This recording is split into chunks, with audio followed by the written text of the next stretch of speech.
Alumnos, voy a compartir algunas notas sobre el texto de Juan Alfaro. Las voy a poner en pantalla, no es que la vaya a leer, ¿no? Pero sí voy a ir comentando de acuerdo a lo que se esté proyectando, ¿no? Entonces, empezamos. Primero hay que tener bien claro de que Juan Alfaro tiene un método, ¿no? Un método para llegar a demostrar, o mejor dicho, mostrar, ¿no? Que hay una posibilidad de entender que hay signos que nos dirigen a la trascendencia, ¿no? Pero esos signos los encontramos a partir, ¿no? A partir de la experiencia, a partir de lo que él llama la parte existencial, ¿no? La experiencia concreta, ¿no? La experiencia de vida del ser humano común y corriente, ¿no? Y es decir, no parte este análisis de algún punto privilegiado, ¿no? De la vida de algún superhombre o de algún confín del universo, no, sino de la experiencia eh, existencial del hombre, ¿no? Que es común a cualquier hombre. Entonces, debemos ver que el método empieza entonces desde un lugar, desde un punto inicial, que es la existencia humana, y de ahí quiere llegar hasta encontrar signos de trascendencia, debido a que en nuestra vida común, no, en nuestra vida, en nuestra existencia, no hay en nuestras relaciones inmanentes no hay posibilidad de fundamentación, ¿no? De explicación, ¿no? Sobre lo que somos, para qué somos, de dónde venimos, ¿no? Se agota ahí, queda insuficiente, por eso se muestra la necesidad de ir más allá de esa relación. Entonces, si salimos de la relación inmanente, ¿no? Las relaciones inmanentes, ¿no? Como la del hombre consigo mismo, la del hombre con el mundo, la del hombre con los otros, la del hombre con la historia, si ahí, o sea, si encontramos que ahí ya podemos encontrar fundamentación ahí, entonces no necesitaríamos la apertura hacia la trascendencia, ¿no? Pero Alfaro nos pretende mostrar de que no es suficiente, ¿no? No somos autofundamentadores, ¿no? Eh, no sé, un ejemplo sencillo es, bueno, no creo que ninguno de nosotros, ¿no? No sé, es algo que me digan ustedes, eh, ha tenido alguna intervención sobre su aparición en nuestro mundo, ¿no? Alguien ha decidido venir, piensen eso, ¿no? Entonces, es, es algo que se escapa de nuestra subjetividad, de nuestro yo, de nuestra conciencia.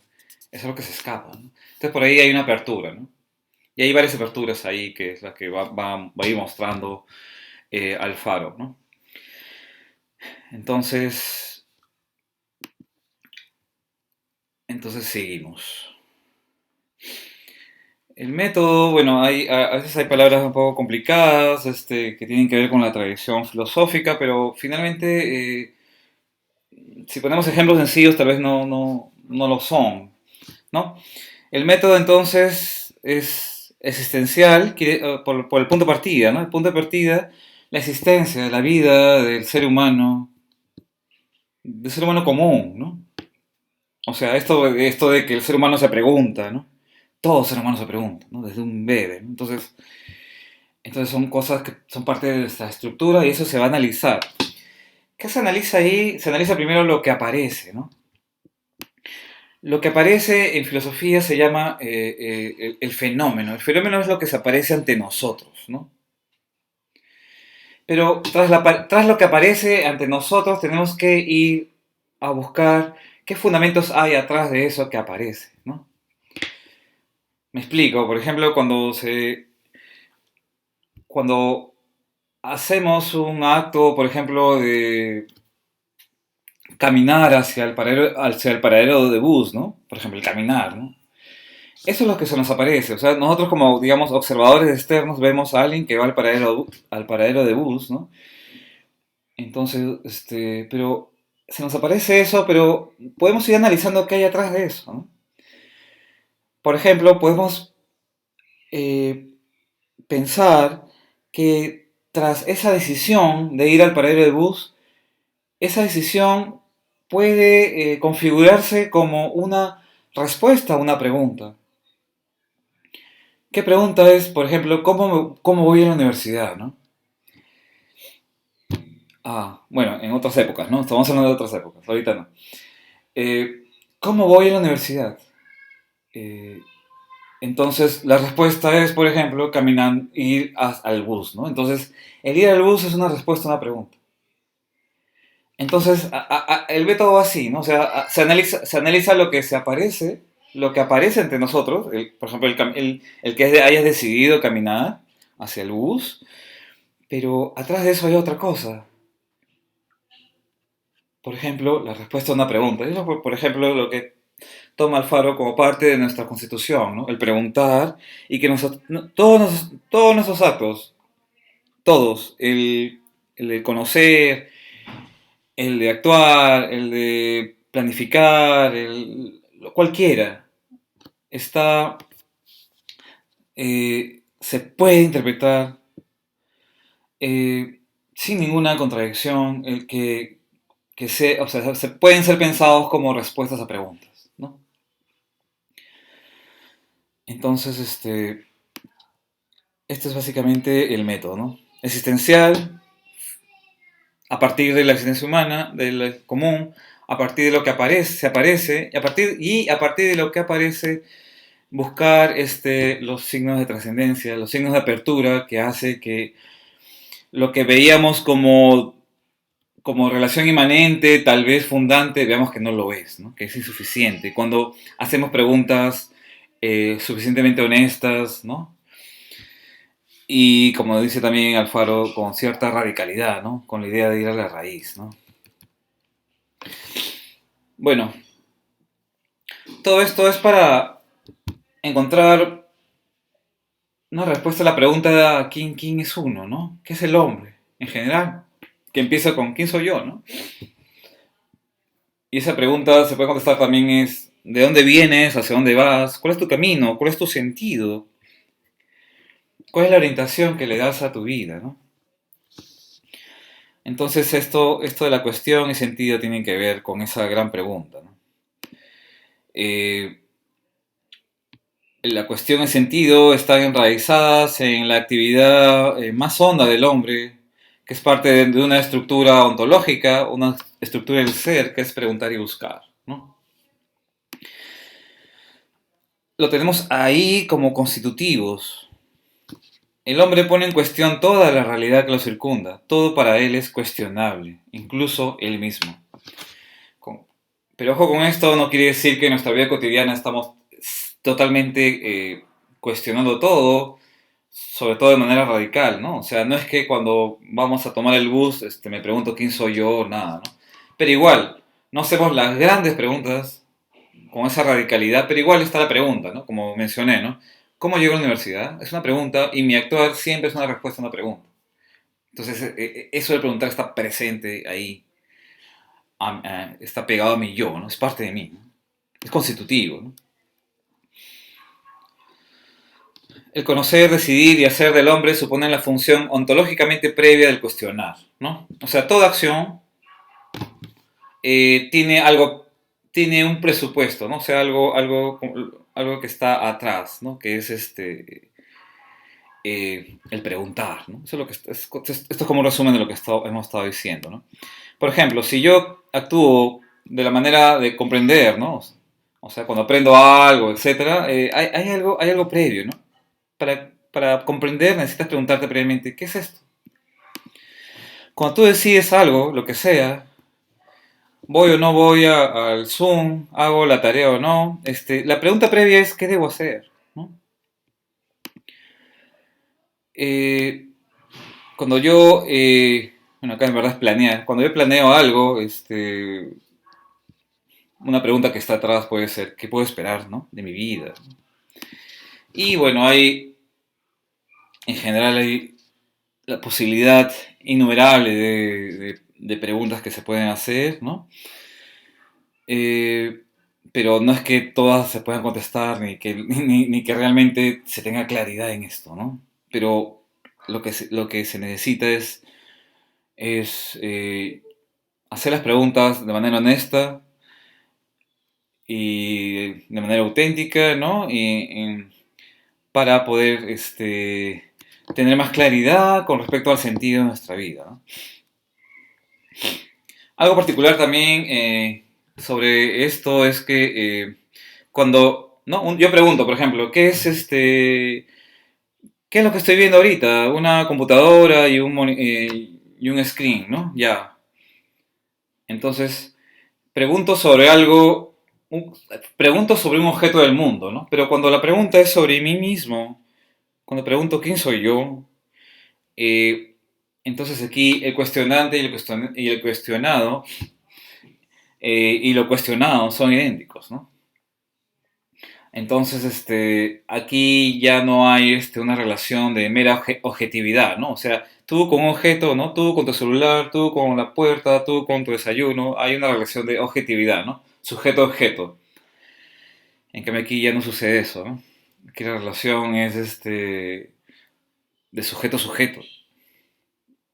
No, es decir, no hay una posibilidad de ser neutral frente a ante estas preguntas. No podemos ser neutrales, ¿no? Se nos va la vida ahí mismo, nuestra propia vida. Y en cierto sentido, entonces, no tendríamos escapatoria, ¿no? No podemos ponernos en una posición, repito, neutral, tomar distancia, digamos, en ese sentido. ¿No? Como se dice, por ejemplo, en la ciencia, el científico toma distancia de su objeto para analizarlo bien y todo esto, ¿no? No pone, por ejemplo, sentimiento y ya, acá nos... ¿Cómo hacemos con eso? Porque es la pregunta sobre ti mismo. ¿Cómo puedes tomar distancia de ti mismo? Entonces, así vamos, ¿no? Eh, la gran pregunta, ¿qué soy yo? ¿De dónde vengo? ¿Por qué? ¿A dónde voy? ¿Para qué? Son preguntas básicas que están cuando se hace la pregunta radical, ¿no? Bueno, entonces al preguntar, y tendrían que ver a partir de ese preguntar constitutivo del hombre consigo mismo si hay algo que se escapa ahí. Porque podría ser que todo esté claramente fundamentado en mi relación conmigo mismo, ¿no? Y con todo lo que hemos visto, ¿no? Que es constitutivo el preguntar y todo eso, si con eso es suficiente o necesitamos una apertura hacia algo más o no. Eso es lo que Alfaro nos va a tratar de mostrar y es algo que quisiera ver que vayan analizando, ¿no? Igual, ¿no? Con la experiencia con el hombre, del hombre con el mundo, ¿no? En todo momento, mientras hacíamos las preguntas, ¿quién soy yo? De las preguntas radicales, ¿no? ¿Quién soy yo? ¿De dónde vengo? ¿A dónde voy? O también si como este sándwich o no. En todo momento, todas esas preguntas no se hacen en el aire, ¿no? Porque no somos ángeles, ¿no? Es algo que me digan lo contrario, pero no lo somos, así que estamos en un mundo, ¿no? Estamos en el mundo. El mundo entiéndalo como yo con los demás, pero también con el mundo como naturaleza, ¿no? Así, en esos aspectos, ¿no? El mundo, así visto como naturaleza, no alcanza el nivel de la cuestión. Es decir, el mundo mismo no va a poder preguntarse, salvo que una parte de él se pregunte, ¿no? Esa parte de él, esa parte privilegiada somos nosotros, ¿no? Los seres con conciencia, ¿no? Que sí hacemos la pregunta sobre qué es esto, ¿no? O sea, la naturaleza no se pregunta qué es ella, ni hacia dónde va, cuál es su camino, cuál es su sentido, pero el hombre sí lo va a hacer, ¿no? Entonces, nosotros como parte privilegiada de ese mundo, este, tenemos esa pregunta ahí y esa responsabilidad también de responderla, ¿no? Entonces acá hay dos cosas, ¿no? Estamos en la existencia, que no hemos escogido esta existencia, es algo que me digan lo contrario, ¿no? Y también tenemos una libertad, ¿no? ¿No? La libertad que tenemos ahí, que nos constituye también, ¿no? La libertad que nos diferencia de la naturaleza, porque podemos, o sea, si bien somos naturaleza, ¿no? Somos carbono, hidrógeno, oxígeno, nitrógeno, pero también Bueno, y también cumplimos todas las leyes de la naturaleza, pero a pesar de eso nos diferenciamos porque podemos salir de esa cadena determinista, ¿no? En la naturaleza, digamos, A, entonces B, entonces C, pero el hombre puede decir A, entonces B, entonces W, porque el hombre se proyecta, el hombre transforma la naturaleza, el hombre puede salir de un determinismo mecánico y ¿en base a qué? En base a su voluntad, a su libertad, a sus posibilidades de preguntarse y responderse como proyecciones, como planes, ¿no? Entonces, la libertad es lo que nos diferencia de la naturaleza, pero somos naturaleza igual. Entonces estamos en una dialéctica de que estamos en la naturaleza, pero estamos frente a ella también, ¿no? Por nuestra libertad, ¿no?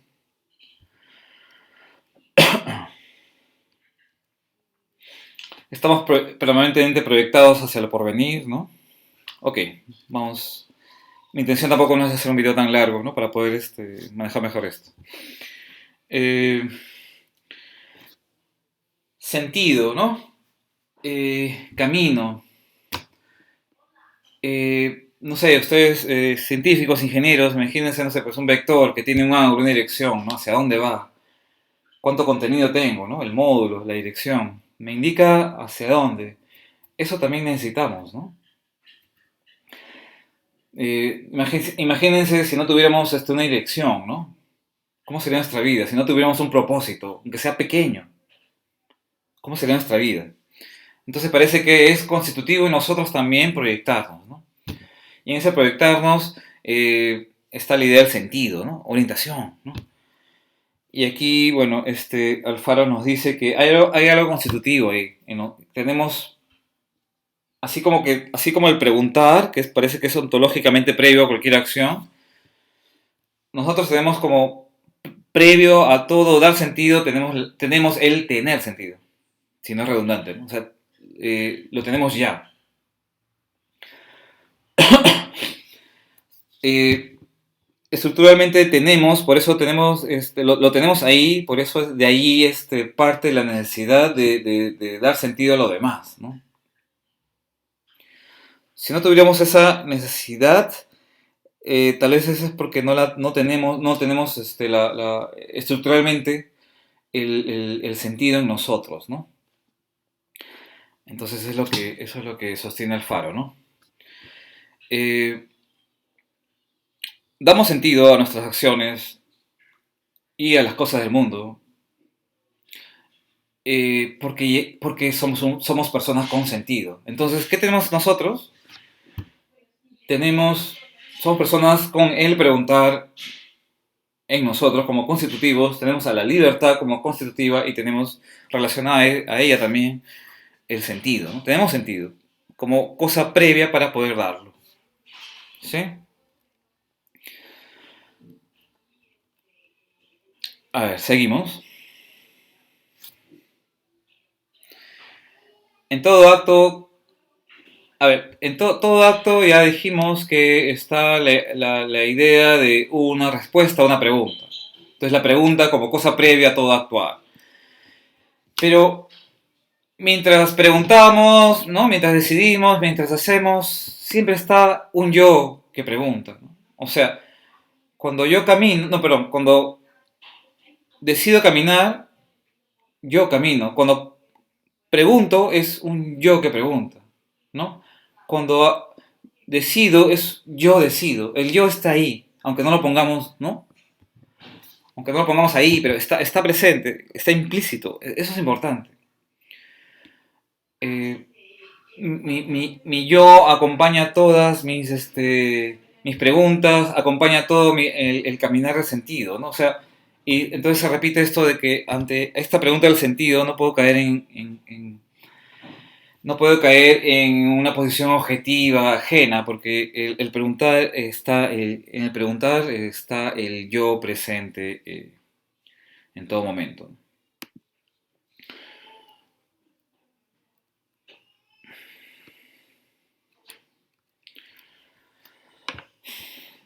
Este,